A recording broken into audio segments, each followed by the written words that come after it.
One of the reasons I love the stock market is because it really gets down to the core of what I think life is all about. Making as much money as humanly possible with complete disregard to everything else. Now, while I'm sure philosophers might eventually be able to come up with a reason why this could be bad, one reason why it's good is because it rewards business models that work, punishes ones that fail, and encourages competition within an industry, which often leads itself to innovation and getting customers better products. As an example, take a look at the craft beverage industry. It used to just be big companies like Nestle selling tap water at a huge markup, but now we have Belle Delphine. So, while the stock market either goes up or it goes down, the ways you can lose money on it are nearly endless. So you'll notice that different types of people like to trade in different ways depending on how they are in real life. First of all, we of course have the investor. This is your classic older guy who knows a thing or two about the stock market. Like literally one or two things. And those two things are time in the market beats timing the market and dollar cost averaging. If they had to get a tattoo, it would say buy the dip, but they would never do that because tattoos are a sin. Next, we have the boys of Wall Street bets. These are your Zoomer and Millennial degens looking to get rich or take physical delivery of 50,000 barrels of crude oil trying. They trade almost exclusively options, which typically results in them making several times their original buy-in in a matter of days, or straight up losing it all. They figure that they're only gambling with their future, so nothing to lose anyway. Their trading strategy consists of don't fuck with the mouse, and getting to a stock after it's already gone up 20% in the last 3 days. Another subset of options traders is Theta Gang, a community based around selling the contracts to the previous group. Their profits are consistent, but low enough that no one really cares. Their primary gains being the feeling of intellectual superiority when using terms like Iron Condor, Calendar Spread, IV Crush, and Gamma Hedging. Next, we have your silver bugs and gold bugs. These are the guys looking to keep their money safe. So safe that once some guy in Africa digs it out of the earth and sends it over, they dig a hole in their backyard and put it right back in. This investor is most often associated with the prepper community, who are anticipating the coming apocalypse and have their shotgun shells and seed collections ready to go in their underground bunker. Not all gold bugs are this extreme, however, as my dad would simply describe himself as waiting for the great undoing of the world financial system and the collapse of American empire. Very similar to your gold bugs, you have the people who are into cryptocurrency. These guys are similar in disposition, but generally younger and less doomer. They don't keep gold or silver in a vault in their basement because that's where they live, kept warm by enough GPUs to melt Greenland. They're absolutely loaded, but never buy anything because if they sold Bitcoin for US dollars, that would imply Bitcoin isn't a real currency. Penny stock speculators. If options trading is the casino, then penny stocks are the scratch-offs. If there's the wolves of Wall Street, these are the sheep. And you might be thinking, what? No, I'm not a sheep. But like, bro, it's in the movie. Like, literally that's what the movie's about. If someone posted a thread on Aerotine with a few rocket emojis, you know you'd put down 3K in an instant. Quants. These are the MIT graduates with 3 PhDs who work with 20 other math geniuses on a specific machine learning algorithm in order to front-run the quartz crystal in the Chicago Mercantile Exchange's internal 24-hour clock by running a fiber optic cable that's 14 feet shorter than the closest competitor, thereby reducing the distance light has to travel so he can arbitrage 1/4 cent profit per bushel on soybean futures. He makes $500K a year, but secretly dreams of owning an acreage and holding a soybean in the flesh. The security analysts. These guys are the very detail-oriented investors who are always out to find a good deal on an undervalued stock. Their biggest weakness is not being able to bring themselves to buy Apple, even though it's outperformed their entire portfolio for the past 10 years. Of course, we can't forget, last but not least, Wall Street. This is your investment banks, hedge funds, and money managers. Big money, smart money, whatever you want to call it. Now, what most people think Wall Street does is this. Looks like Daryl from New Hampshire just bought $15K worth of Delta Airlines. Oopsie daisy. But what they actually do is this. Bring, bring, bring, bring. Hi, this is JP Morgan Client Services. Hi, can I buy $15,000 of Delta Airlines? Yeah, sure. There's a $5 service fee. Well, that's fine. Okay, it's done. Thank you.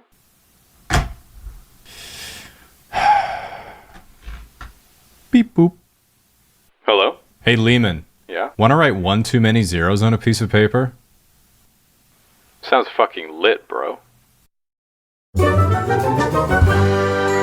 Hey guys, I've been streaming a lot more recently, so please come check out my Twitch. The link is in the description, and I'm live right now. And please subscribe to my YouTube channel if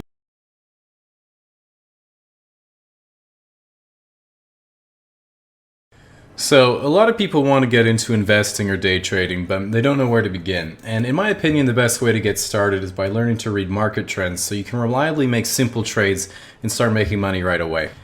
So, the first thing you need to know about the stock market is, of course, the two directions a stock price can go, which is up or down. And if you think a stock is going up, we'd say that you're bullish, and if you think a stock is going down, we'd say that you're bearish. So with that terminology, to start with the easy trading patterns that you probably recognize from your stereotypical stock chart, we have what's called a rising wedge, a bullish pattern where the value steadily climbs as the trading range narrows, which of course means you should invest, and the reverse of that is called a falling wedge, which is a bearish pattern, and of course means you should be selling or shorting the stock. And shorting simply means borrowing the stock from a broker to sell at the current price and covering it later at hopefully a lower price. Now, these are the two most fundamental patterns, and by combining them together, you can get pretty much every other pattern. For example, you'll often see a rising and then falling wedge in sequence, which creates a triangular shape, or what traders call the isosceles buffet. And while this doesn't mean too much all alone, if you see two adjacent isosceles buffets with a big buffet in the middle, we have what's called a Warren range.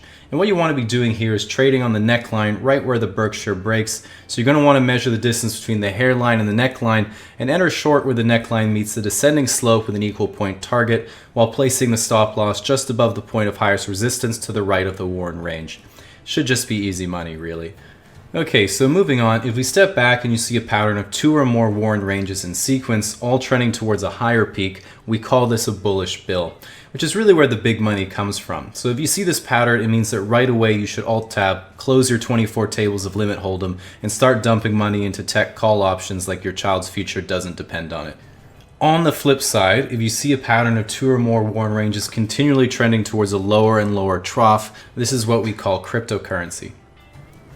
So now that you know the basic trading patterns, you're ready to get investing, and you don't need any special equipment besides a computer. However, if you do decide you want to take this seriously, I would recommend getting some additional monitors. Most traders like to have at least 4 screens running simultaneously, which allows you to lose money on up to 4 trades at once. This is called getting forestocked.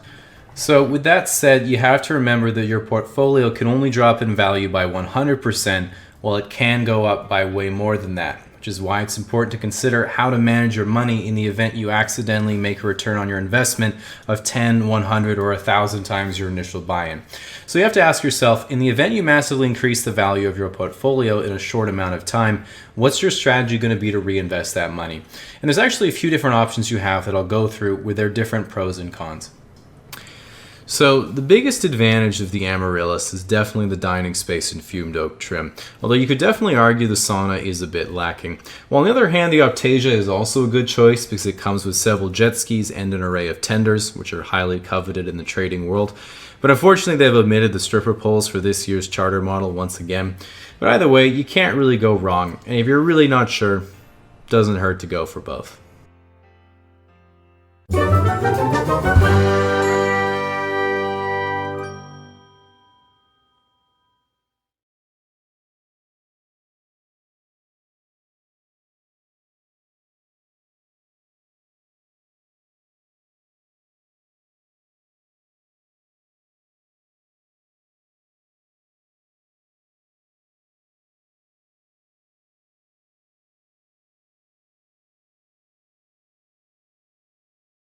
Whoa, no way!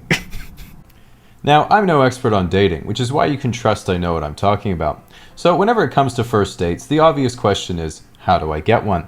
And I'm no pickup artist, I say, hoping you would have thought otherwise, but there's no magic words you can use to convince someone to go on a date with you. And if there was, the closest we have is writing, "You have beautiful eyes," in the Pornhub comment section.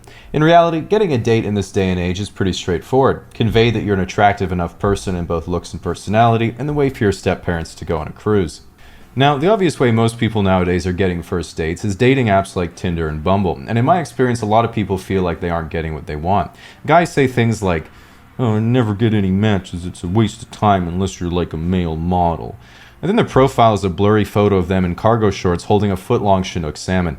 Now, I hate to break it to you, but if you expect to match with a Victoria's Secret model, you're going to have to get up to at least a 3-foot halibut. Similarly, a lot of attractive women say things like, "There's just no good guys on here. It's like, why do I even try?" And then their bio is like, "Sophie, 25, love to meet new friends and have fun, winky face." And as a guy, when you see someone put like no effort into their bio, you just think, yeah, still pretty hot. So now that we flash forward in time and you've got a date, we can start getting to the real issues. Now, there are a lot of questions I found on Reddit from people who've never gone on a date before, and so I wanted to get those out of the way really quickly before we move on. Where should I go for a first date? Somewhere you'd enjoy going by yourself anyway. So yeah, drinks. Where should I go if I'm not 21? I don't know, church? Who should pay on a date? This depends on if you made a YouTube video that month or not. So yeah, usually her. Is it bad to have sex on the first date? Well, I'm afraid it's 2021, so the question isn't whether you had sex, it's whether you held hands. Should you tell her your sexual fetishes on the first date? No. That's why we have Twitch. Okay, so let's get down to the biggest first date mistakes. Making the fact that you're on a date ambiguous. One of the most common feels bad man scenarios is going on a date with someone to somewhere fairly platonic, like a cafe, and halfway through your coffee, they start talking about their boyfriend, and you're like, oh, no, hey, I don't know what you thought this was, and I probably didn't communicate this properly, but, like, I'm down to experiment, dude. Leading with money. A lot of guys think that girls like men with a lot of money. This is false. Girls like cool men with a lot of money. So, unfortunately, she's not going to be impressed that you bought GameStop and AMC at the top, even though you're sure it's going to squeeze any time now. Slow texting. A lot of new daters feel they have to artificially stagger their texting to seem busy or unavailable. This is stupid because you are available. Instead, you should artificially stagger your texting because you're overthinking every word of your response. Bragging. Bragging is probably one of the worst things you can do on a date because you convey to the other person that you're insecure about your social value unless you leverage your one unrelated source of measurable significance. Worrying about what to say. Most people get really nervous on dates, filter themselves too much, and awkwardly run out of things to say. The common advice that you'll find is that it's not what you say that matters, it's how you say it, which is mostly true, but that's like saying, don't be nervous and just be cool, you idiot. If you actually want the solution to being so nervous, in my experience, it's A, it's fine not to say anything, and B, have a storyline.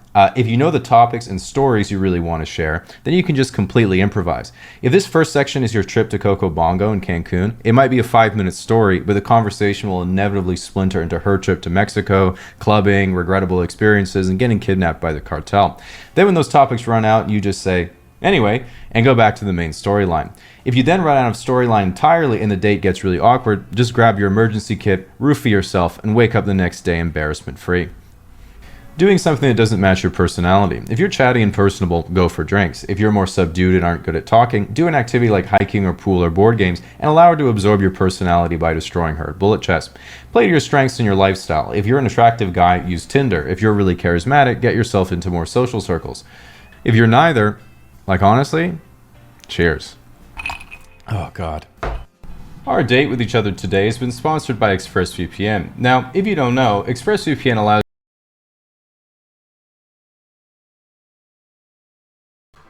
So I'm not the biggest fan of clubs, and if someone invited me to one, I'd usually be pretty hesitant. But there's been a number of times where someone says, hey, having a few people over to my place for a chill birthday. And that sounds good, then later someone says, we should go to a bar downtown. And I guess that sounds alright, so you go along with it, but then you get downtown and you see the name of the bar and it checks all the warning boxes. One word, misspelled. But now it's too late. You've been swindled again. So after waiting in line for the next couple of years, you'll almost be at the front, and inevitably one of your friends forgets their ID. So of course there's a good chance the 6'8", 300-pound bouncer might give them a hard time. Now if I'm in this situation and my pal reaches out to me for help, I feel obligated to live by my golden rule of friendship. Fight your own fights. So the big question is, what's the first thing you do when you get inside? And if you have a jacket, just hide that in a dark corner where you'll definitely remember later. After that, the first thing that I do every time I go to the club is take a note of how loud the music seems, and once you've been enough times, you can actually graph your hearing loss in Excel. Now, although it's easy to get distracted by all the flashing lights, loud music, and people more attractive than you, the club is really all about dancing, so your blood alcohol level should reflect that. That means when you're getting a drink, always try to remember, too much and you'll make a fool of yourself, not enough and you'll remember it. In my opinion, the best approach is moderation, so I always try to pace myself by not having enough money. Sooner or later though, you'll probably have to do some dancing, and I had no idea what I was doing at first, so I asked one of my more experienced friends and he gave me this advice. Hey Jamie, how do you dance like that? Oh, you just listen for the beat and then you sync your moves up with it. I don't even have moves to sync up. Well, you're in a club to have fun, don't worry about your dancing, just look happy. on the outside. So after you've mastered the two-step and are starting to get the hang of everything, you might have noticed that all your friends have disappeared. This is called club entropy and increases with alcohol consumption. Don't worry about it, this gives you a chance to do your own thing and maybe find someone to dance with. Now if you're at the club with the intention of meeting your future wife, it's probably not going to happen because you're going to be single forever. But the fact of the matter is there are a lot of guys who stand on the periphery and sip on a Corona hoping someone will talk to them. But you can't expect that someone will walk over and add value to your night if you don't try to add something to theirs. And in a club, it's pretty much impossible to communicate verbally, so you need to adapt to the environment. I bring an Etch-a-Sketch. Not only does it keep me occupied, but I can also use it as a tray if there's a big line at the bar and I can't carry all my Coronas. Now, after a few more drinks, whether you like it or not, you'll start to notice that significant periods of time seem to pass instantaneously without you remembering any of it whatsoever. 1 second you're absent-mindedly doodling in the corner, the next you're calling the DJ fam and demanding he play more Drake. 1 second you're questioning your own existence, the next you bought Hennessy for the entire venue. 1 second you're about to pack it up and go home, the next you're doing lines with Elon Musk and inhaling body shots off a Model S. Or at least you think you did, because your camera roll and the club's social media will tell a different story tomorrow. Nevertheless, right at the peak of your night, when you truly believe you are the unstoppable force of nature you've always dreamt of becoming, is when the house lights come on and you have to leave. You'll try to look at Google Maps with your phone, but your battery's dying and so are you. Thankfully, drunk navigation has never let me down. When you get home and try to go to sleep, you might notice that your ears are in significant pain and you're experiencing a relentless ringing sound that seems to be right inside your head. This is called regret. The initial experience will fade quickly, but it always leaves lasting damage that accumulates over time. One of the best coping mechanisms is telling yourself that you'll never go to the club again, and if you say it with enough conviction, this will actually dull the pain by tricking yourself into thinking you learned from your mistakes. But you did not.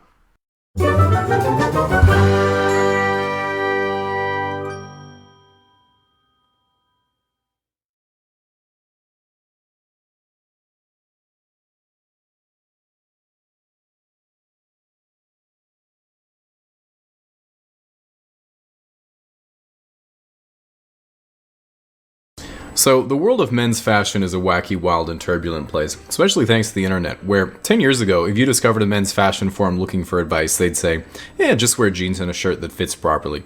And you'd be leagues ahead of your average dad just by doing that. Nowadays, while they already existed to some degree, those fashions and forums have diverged and then grown into huge subcultures that include things like your mainstream business attire, high fashion, casual wear, streetwear, and all sorts of subgroups under that, including things like your sneakerheads, tech wear, skate wear, pale wave, avant-garde, and then everything Kanye has been in the same room as. On the surface, they all seem like completely different and confusing genres, but it's kind of like how there are a million types of movies, but they're all built on the same principles. So if you break it down into what the actual purpose or inspiration of the different trends are, it starts to make some actual sense. So to start with the obvious, you take business and formal attire, and it literally has barely changed for 125 years besides the fat conductor hats. A basic suit looks fantastic all the time, and the only way it doesn't is if it doesn't fit or you're wearing it at the wrong place.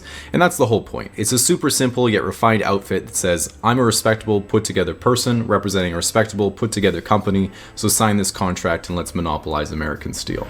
So as that devolves a little bit, you have something like business casual, which is of course much more prevalent nowadays as business has become a lot less face-to-face and a lot more online. Some people wear business casual or chic casual outfits all the time, but it works better if you're a bit older, because if you're a high school student or university freshman, it can come off as a bit incongruent because there's really no reason you'd ever need to wear a button shirt other than when your date drove you to prom or that one job interview you've had. So it might be good to wait until you've at least paid taxes before you look like you filed someone else's.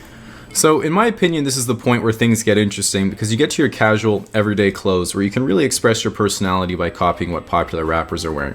It's by far the most rapidly evolving area of men's fashion, and I think the most noticeable shift recently has been the huge prevalence of streetwear and designer brands gaining popularity with teenagers and young guys. I mean, not that long ago, the only people who'd spend money on Gucci were rich middle-aged guys buying their wife something for an anniversary, but nowadays the barrier for entry is getting like 3 A's that semester. The part that I found the most interesting about some of the streetwear culture is that a lot of unfashionable items are worn ironically, where you're sort of saying, I know so much about fashion that I'm wearing something I know is unfashionable, because in order to identify something so unfashionable, you would have to know a lot about fashion. Like a while ago, it would be as simple as wearing a pink shirt and putting your hair in a bun because it was the opposite of traditional men's fashion at the time. Then later it was overalls and a bucket hat because you live in a city and haven't ever caught a fish. And then eventually jean joggers and a NASA fanny pack because you're emulating that one weird kid in middle school. I'm still sour about this because I was literally that kid in middle school and people did not think I was fashionable. I did, however, have a pouch for my laser pointer.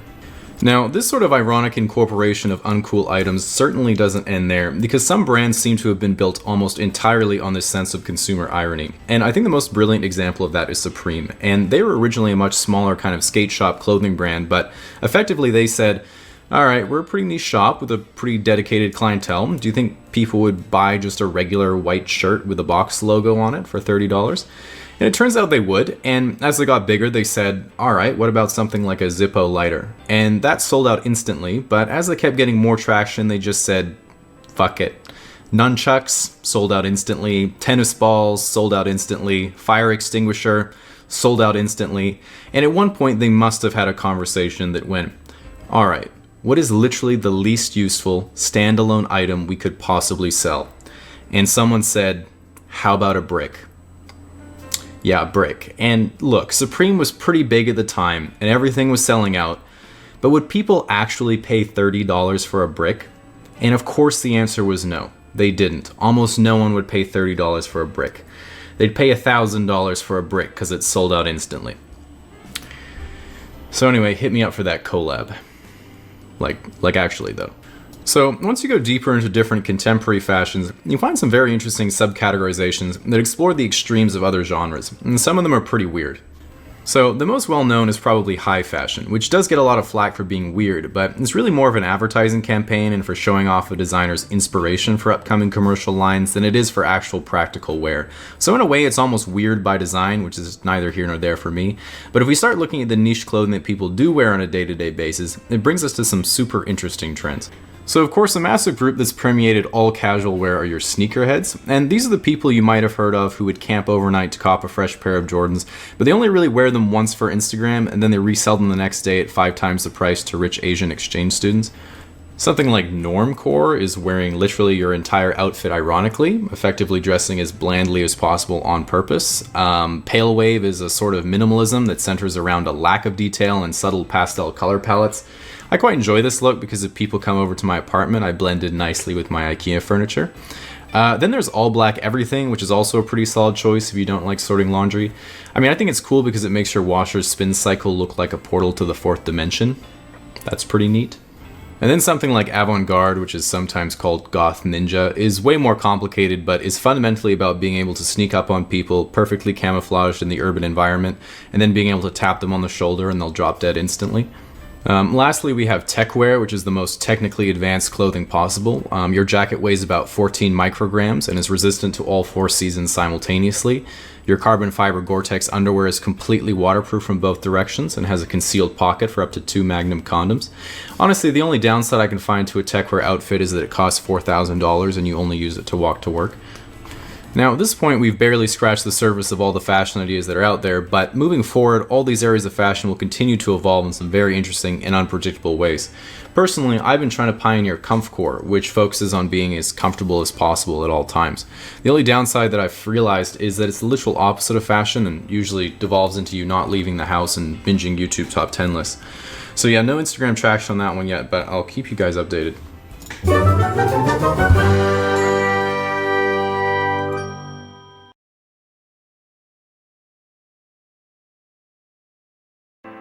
Reddit is one of the biggest websites in the world and is more popular than ever. And as someone who's been there almost every day for more than 10 years because I can't regulate my own behavior, I often see people either confused as to how the website works or unfamiliar with common etiquette that they really need to know in order to fit in. And I want to make a bit of a guide. So let's start, of course, with the obvious: how do you navigate Reddit? Now, you might notice that over here there's a search bar in the upper right side of the website, but it's important to note that the search bar is purely for aesthetic purposes and serves no actual function. There is in fact currently no way of finding things on Reddit. The good news is that if you'd like to view a post you've already seen before, you can simply go to the front page and they'll all be there. Next, as you can see, I have the default subreddits along the top, and these individual subreddits act as filters to categorize posts on the website. So if you're into movies, you can go to r/movies. If you're into gaming, you can go to r/gaming. Or if you're into volunteering for children with disabilities, you can become a moderator at r/funny. Now, when it comes to how to use the website, instead of making content, there are several advantages to maximizing your time lurking and never really posting anything. Take me, for example. I now know a small number of incorrect facts about an extremely large number of things. But in contrast, by posting and commenting on Reddit, you're able to accumulate what's called karma, or what's basically a virtual tally of the amount of times people have upvoted your submissions. Now, the first way to get more karma is by commenting on a post, and the good news is that pretty much every thread follows the same formula, so I'll let you know what to expect to get you started. A really witty and clever comment that you thoroughly enjoyed, only to be ruined by an unending rambling of edits as the person mounts their internet soapbox and slowly descends into insanity. This is the online equivalent of going to a Kanye concert. A concise and exhaustive summary of the topic at hand that seems brilliantly researched from someone who knows a lot about the subject. A reply to that comment pointing out how everything they just said was completely wrong. A comment that references a Reddit in-joke or meta post. Common ones you can throw out in any situation to get upvotes are Jolly Ranchers, Doritos, Cumbox, Coconut, Today You, Tomorrow Me, 7 out of 10 with rice, Banana for scale, or I also choose this guy's dead wife. A link to a related subreddit that you already know, or a hyperlink to an XKCD comic titled Relevant. An extremely specific anecdote that relates perfectly to the main post that seems almost too good to be true until you're right at the end when you remember the fact that in 1998 The Undertaker threw Mankind off Hell in a Cell and plummeted 16 feet through an announcer's table. The 69 Gambit, wherein a top comment saying nice is followed by dozens of comments replying to it also saying nice. Every comment will have a few hundred upvotes except for one that will be at negative 3,000. A novelty account that actually contributes in a meaningful way, and every time they appear you click on their account to see if they've been able to transfer their talents to something else because you know they deserve better than this. And a terrible pun thread where everyone gets pity karma. Okay, so the second way to accrue Reddit karma is by submitting a post to a subreddit of your choosing. And of course, when making a submission, it's important to know your audience. Now, a lot of people criticize Reddit as being predominantly male, but if you go to the front page, it's almost always filled with big titties. With that said, if you're not familiar with an individual subreddit, it can be hard to know the exact demographics. As an example, if you go to r/teenagers, it's mostly memes made by white kids in high school who want to get laid. But if you go to r/blackpeople Twitter, as you might expect, it's exactly the same thing. As for the individual subreddits, you need to know what they're about, and I wrote about 80 of these but then decided to cut them down to the most popular ones because I had a bit of a crisis that I made it that far. r/aw is where you post a picture of the kitten you rescued from the side of the road after you flew to Hong Kong and saved it from the tyranny of Activision Blizzard. r/makeup addiction is for makeup and makeup tutorials. r/relationship advice is for breakups and breakup tutorials. Unpopular opinion is for popular opinions. r/funny links you to your Facebook feed. Bodybuilding is for looking at juicy dudes hit a rear glute spread. Finally, some good content. r/pics is for creative writing. Formula 1 makes you want to buy a Mercedes. Shower thoughts is for copy pasting something you read in the comments section earlier. 3D printing is literally the opposite of printing money. r/videos is where I go to remember the good old days. r/Tinder is guys who picked karma over the possibility of love. Watch it for the plot is only for the most detail-oriented movie connoisseurs. r/trees is a subreddit dedicated to preventing deforestation. Old school cool is for black and white bikini pictures of your mom. Earth porn, history porn, human porn, and of course animal porn all have cool pictures that you can send to your colleagues. Male living space is where you go to flex your $5,000 memes chair in the 31st floor penthouse you rent furnished in your second year of college. Male fashion advice in r/streetwear is for when you can't afford to move out, but you can afford a $5,000 outfit. Ask Reddit is where people you didn't ask answer a question you didn't come up with. Gone Wild is for safari pictures. Am I the asshole is to get validation for only seeing things from your own perspective. r/politics is the same thing. r/upvoted not because girl, but because it is very cool. However, I do concede that I did initially click because girl is for any activity done by a hot girl. Futurology is for things Elon Musk said he'll do. Today I learned is for things you'll forget tomorrow. r/movies is for Disney, Sony, and Universal's marketing department. Explain Like I'm 5 is for massively underestimating how dumb 5-year-olds are. Ask Science is for left bracket, removed right bracket. r/seduction is if you want to become an Omega pussy slayer right before college starts. And r/anime IRL is for people with the same intentions. Life pro tips is for little known real life pro gamer strategies like go to class and drink water. r/music is for posting songs by lesser known artists such as Arctic Monkeys, Daft Punk, Queen, Tame Impala, and Gorillaz. Mildly interesting actually completely delivers. And again, that's just the main subreddits. There's thousands more, but they're pretty much all Instagram memes. So at this point, it's pretty natural to ask, alright, I've been here for years, posting every day and commenting on thousands of pieces of content, just like you said. What can I do with all my Reddit karma? And that's a great question. Now, once you've had your fill on Reddit, you might say to yourself, okay, I'd like to go now, but unfortunately, one of the worst parts of going on Reddit is that you can't get off. Not figuratively, of course, half the website is porn, but in the literal sense, because even if you close the browser window and pick up your phone, muscle memory will cause you to immediately reopen the app. And once you've reached this point, I'm afraid it's too late. You've been assimilated. You'll start to notice that you're indifferent to everything before Super Nintendo and hate everything after Bakugan. You're nostalgic for Yu-Gi-Oh!, Dragon Ball Z, and any of the Pokemon up to Ruby and Sapphire, and nothing makes you angrier than Fortnite, TikTok, and rich people. You work in IT and do development on the side, as in you built your own computer once. You have anxiety and mild depression, but haven't tried fixing it, and you're in love with Keanu Reeves and Henry Cavill until a month from now when they make a small mistake. Now all your real-life conversations start with, "So I was reading this article," but you really mean you skimmed the headline and read the comments section. You'd rather give out your social security number than your username, and despite your best efforts to resist it, every time you see the next global calamity gracing the world news, you hang your head in shame, clench your fist, and whisper, "We did it, Reddit."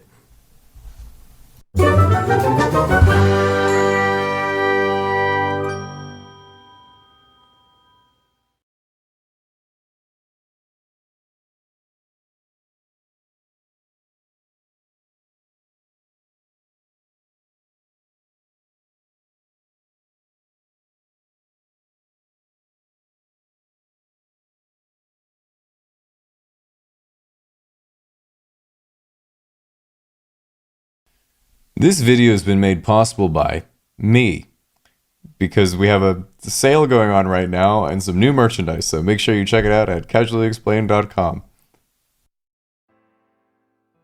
While the feeling of missing out on something is generally pretty unpleasant, it's usually the case that you suffer a lot more in imagination than in reality.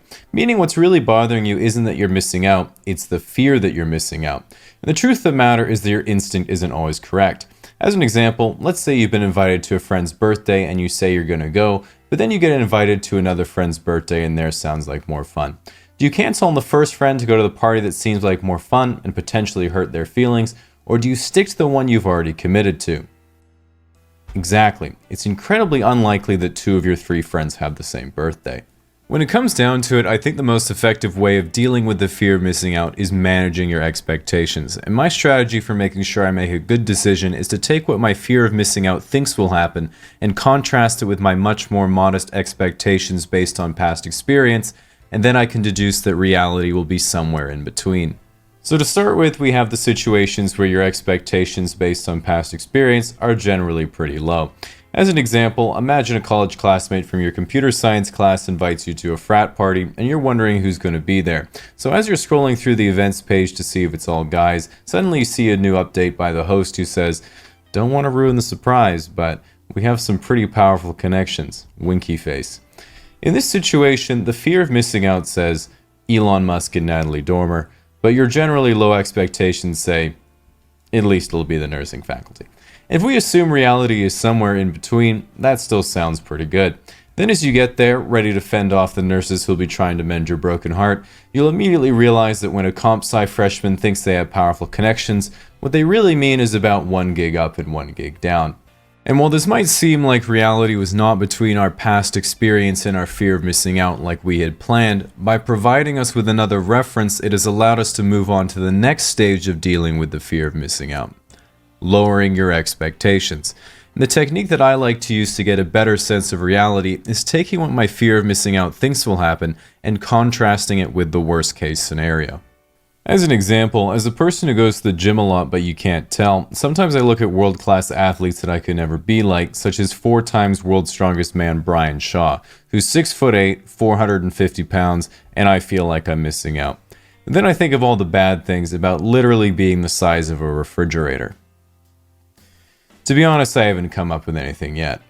As a better example, sometimes I imagine what would have happened if I hadn't dropped out of school, and I start getting ahead of myself by thinking things like, you'd probably finish your degree, known how to program, maybe even be doing a post-grad in machine learning or something actually useful. And then I look at myself now with no education, sitting around streaming Super Smash Bros., and I feel like I'm missing out.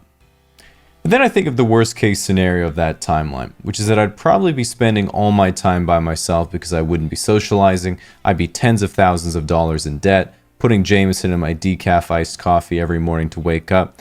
And even with a PhD in artificial intelligence, I'd probably still get clapped by a level 9 Luigi. What I'm saying is the whole timeline would be the same anyway. Now, after repeatedly being disappointed by reality, you might start to think, hey, if I keep lowering my expectations, then not only would I never be disappointed, I would actually always be pleasantly surprised.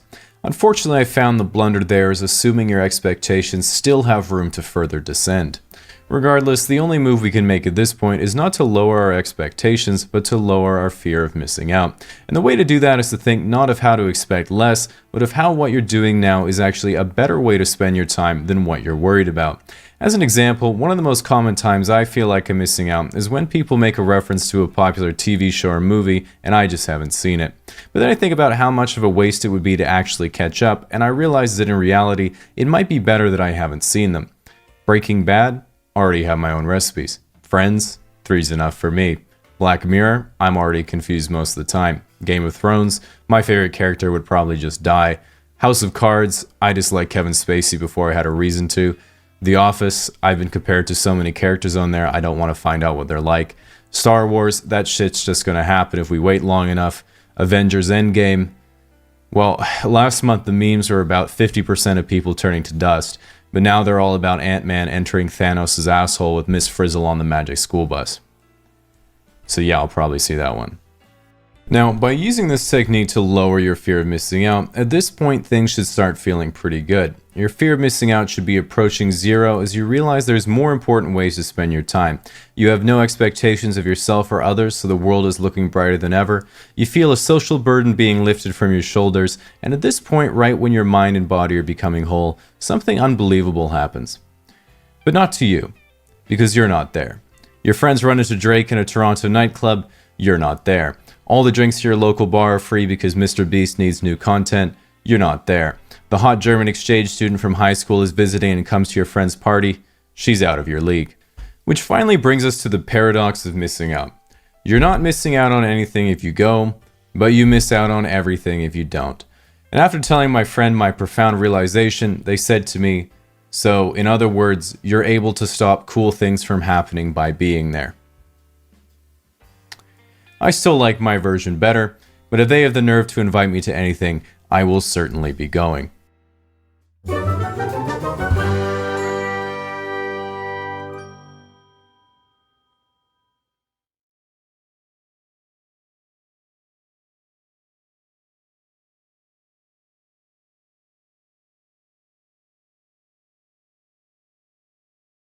Regardless of whether you're playing on PC, console, or handheld, there are a million different types of video games that are out there, and while technically there are more genres than you can count, they all tend to fall under the umbrella of around half a dozen main categories, and those are the ones I wanted to look at today.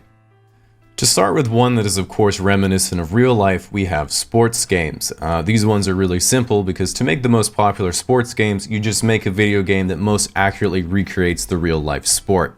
But the thing with games like Madden, NBA 2K, FIFA, and NHL is that the developers have to change the game every year to reflect the updates to the sport, meaning you have to buy the game again. If you just follow sports casually, you might not think that something like soccer changes much each year, but as an example, if we look at FIFA 2018 and compare it to this year's version, you can see that they completely changed the number. Next we have fighting games, and there's really two types of fighting games. Ones where you try to eliminate the opponent's HP points through nuanced combinations and timings, and then there's Super Smash Bros.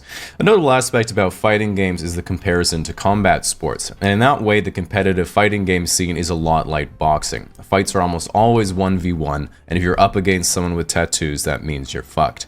But despite being games that are literally about beating each other up, fighting game communities are some of the nicest around. So much so that practice sessions are called friendlies, and if you ever go to a tournament, it's expected that you always thank your hosts, thank your fans, say good game, fist bump, and sometimes even wear deodorant. Sim or simulation games come in two popular varieties, ones where you design roller coaster theme parks or utopian societies, and ones where you play a Euro truck driver on a 16-hour long haul through Siberia, attempting to repair breakdowns both in the game and in your $5,000 worth of peripherals. RTS games, or real-time strategy games, are generally games where you build a base, manage resources, and control an army to go and beat your opponent who is trying to do the same thing. Iconic games include Age of Empires, Command & Conquer, and of course StarCraft. The great thing about every RTS is that they feature several settings so you can always play against someone your level, whether that be casual, normal, hard, or Korean. Being strategy games, RTS is notoriously competitive, and in the top level games you'll see pros regularly play at over 400 actions per minute. To give you an idea of how fast that is, I'm going to type out the drill that professionals use to warm up before a game. That was me doing 2 lines of coke off the keyboard. Coincidentally, this is the same warm-up that most YouTube Let's Players do as well. Multiplayer online battle arenas, or MOBAs, are games where individuals actively work against each other in order to defeat the enemy. In fact, one of the paradoxes of MOBA games is that while every individual thinks they're the best on the team is far worse than how good any individual thinks they are. This inescapable skill cap can be explained by how every time you play support, your carry sucks and your team loses, and every time you play carry, your support sucks and your team loses. Then when your teammates try to point out that you're the common denominator, you can ignore them completely because they don't speak English. Next we have RPGs, or role-playing games. There's RPGs where you have a huge world to explore, called open world RPGs. There's more linear dungeon crawler RPGs. There's MMORPGs, which let you play with other people online. And there's a bunch of subgenres beyond that. Because they're role-playing games, they're typically set in fictional worlds where you get to do things you're not able to do in real life, like shooting lightning out of your hands and taking money from dwarves. Furthermore, a lot of RPGs have incredibly in-depth stories that no one pays attention to. This is unfortunate because a lot of them have brilliant writing. As an example, a lot of RPGs have a starter quest where you find a glowing amulet just sitting on the table, and when you talk to the person standing literally right next to it, they say, "Wow, you found this ancient and important piece of jewelry. You should return it. I'll follow you for the rest of the game and help you now." And usually you're just thinking, this is Lord of the Rings. Shooter games are one of the most popular genres due to their variety. You can have single-player story modes, online team deathmatch, capture the flag, defuse the bomb, or of course the most popular genre right now, Battle Royale. For those unfamiliar, Battle Royales are games where you drop either solo or with a team into a large map and fight until the last man standing as the map decreases in size. The trick to these games is that the companies release the game for free in order to get a lot of players to fill the lobbies, and then make money by selling skins and cosmetics to customize your character. And while this means the company makes almost no money from most players, it does mean that they make almost all their money from our friend Rodney. And while a lot of people think that Battle Royales are a fad, I think it's good that so many young people are playing them, because even something like Fortnite is a metaphor for everyday American life. 100 kids are dropped off by a school bus into college campus and try to survive as long as possible as they avoid an encroaching circle of unvaccinated children. Lastly, we have casual games, but don't let that name confuse you. Casual games are anything but laid back. This is because they're typically party games that you play with people who don't usually play games, and that means you have to make the decision of whether you're going to keep your friends by showing restraint or stomp their casual asses on 200cc Rainbow Road with a GameCube controller. And like I always say, you can leave the game, but you can't leave your mediocrity. Once again, an adage that I found unfortunately applies to YouTube as well.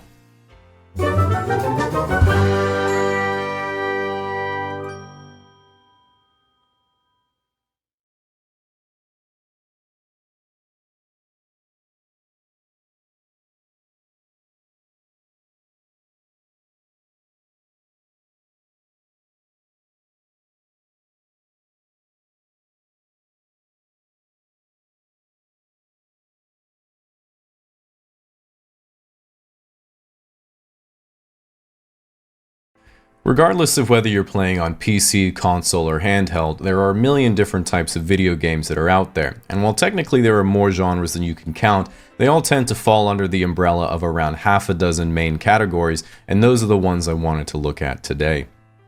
To start with one that is of course reminiscent of real life, we have sports games.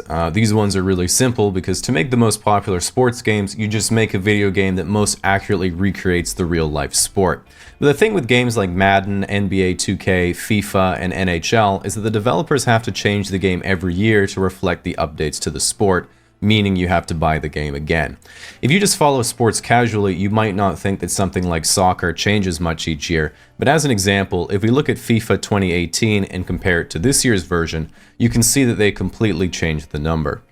Next we have fighting games, and there's really two types of fighting games. Ones where you try to eliminate the opponent's HP points through nuanced combinations and timings, and then there's Super Smash Bros. A notable aspect about fighting games is the comparison to combat sports, and in that way the competitive fighting game scene is a lot like boxing. Fights are almost always 1v1, and if you're up against someone with tattoos, that means you're fucked. But despite being games that are literally about being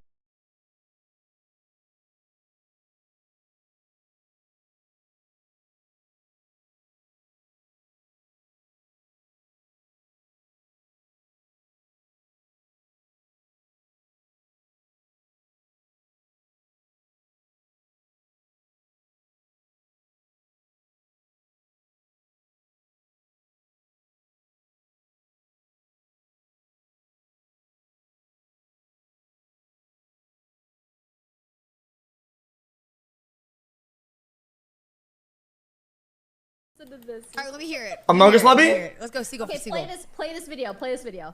Why is my chat saying, please shut up? Yo, W positivity. Yo, see chat. Watch this. Chat. If it's not me asking, Wait, watch this. This is what you had to do? Yes, bro, it's freaking hard.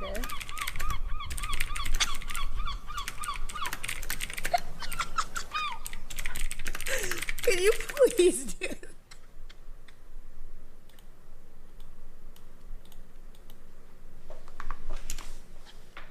I can't hear it. Are you doing it? I can't do it. Did you do the repeating? I tried. Chat. Among Us would hit. No. Chat thoughts. Ray, would you want to play an Among Us